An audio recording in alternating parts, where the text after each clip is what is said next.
Bona nit, Barcelona, i benvinguts. El primer que un pensa quan veu la Casa Batlló és ja no es fan cases com les d'abans. La Casa Batlló és un edifici únic en el món. Deixeu-me que us expliqui molt ràpidament. El va construir fa més de 100 anys un home extraordinari, un autèntic geni creador, l'arquitecte Antoni Gaudí. Segurament no és casual que tots dos siguem de Reus. El primer aplaudiment de la nit, primer perquè no plou, ha de ser per Antoni Gaudí. Bé, també us vull dir, l'edifici va ser un encàrrec del senyor Batlló, un pròsper industrial tèxtil de l'època. Com t'ho diria, el senyor Zara de la seva època. El senyor Batlló, que com podeu comprovar no tenia problemes econòmics, va demanar a Antoni Gaudí que li reformés la casa, que pràcticament li fes tota de dalt a baix nova, saps? Però Gaudí no va acceptar aquesta remodelació tan profunda. Gaudí li va aconsellar no enderrocar-la, sinó reformar-la d'una altra manera, canviar-li la pell. El resultat va ser aquesta espectacular obra d'art. Si t'enamora per fora, et conquistarà per dins.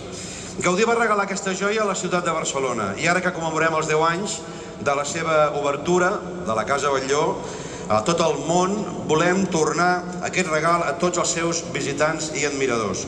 Com que veig que hi ha alguns visitants estrangers entre nosaltres, ho explicaré també en anglès, una llengua que parlo perfectament. Com tots nosaltres.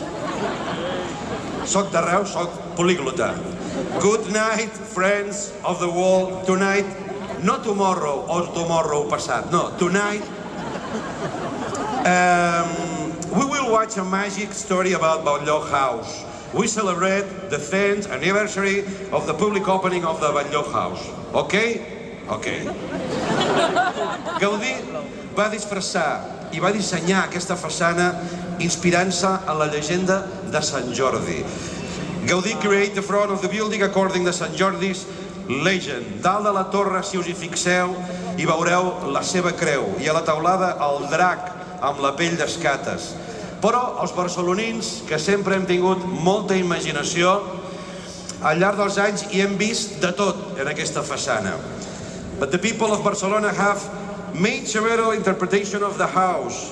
Alguns la van batejar com la casa dels ossos.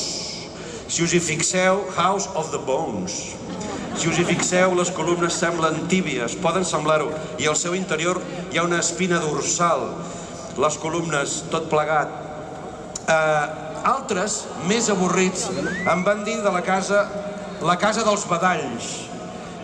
House of Yawns, badalls, perquè aquestes obertures que queden aquí sota poden semblar unes boques obertes badallant, avorrides. També n'hi ha que han dit de Carnival Party, la casa del carnaval, per les màscares. Jo m'hi he fixat aquesta tarda i he arribat a veure l'escut del Barça. És qüestió d'imaginació. Bueno, tot i que encara haurem d'esperar un temps per veure la Sagrada Família acabada, per sort la Casa Batlló està acabada. Això ens deixa una dada definitiva. El senyor Batlló tenia més mala llet que Nostre Senyor. O com a mínim, menys paciència. I ja callo, ja us deixo amb aquest espectacle, amb aquesta capacitat d'imaginar que estic segur us sorprendrà a tots. Endavant, la màgia. Bona nit.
Mm.